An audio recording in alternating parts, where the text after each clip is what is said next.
Hey everyone, it's Ardith. Thanks for joining me. Today I've got a quick video showcasing some of the new Essentials by Ellen stencil dies that were released on Sunday. There's 4 of them: Skinny Stripes, Snowfall, Scallop, and Diamond. I'm starting with the Diamond die and creating a background by using it as a stencil. First I measured it, 2 3/8 inches by 2 7/8 inches. So I cut a piece of cardstock that was 4 3/4 by 5 3/4 so that I could fit the mask 4 times perfectly onto it. This meant I could place the mask in each of the 4 corners and get full coverage over the panel, and I wasn't trying to line up the pattern visually.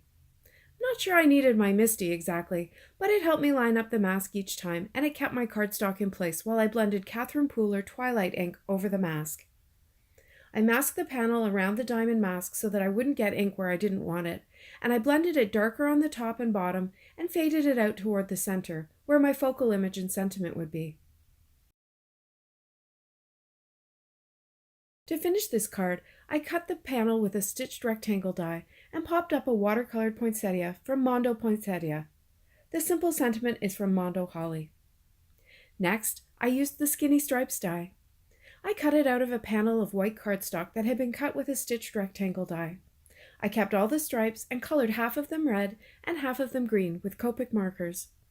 To assemble, I scored and folded a slate card base and put adhesive on both the back of the white panel as well as all over the card base so that the skinny stripes would have a sticky place to land.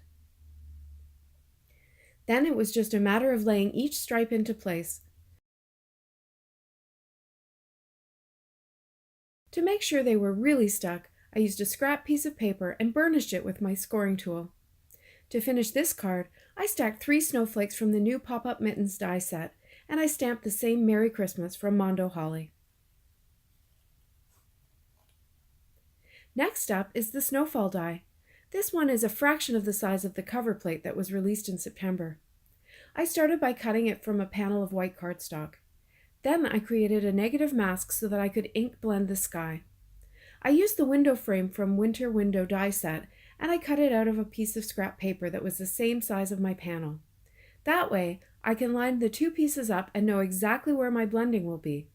Also, the mat covers the whole panel, so there's no chance of stray ink blending happening where I don't want it.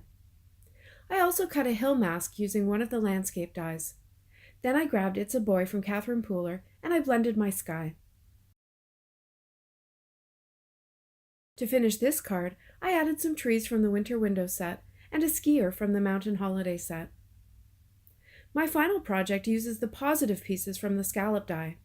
The negative cut of this die would make great waves for the Essentials by Ellen Swale or nautical images from Stay Salty, but I went a different way. I quickly colored the scallops with a rainbow of Copics and glued them onto the roof of the house box die that I had stamped with images from Ginger House.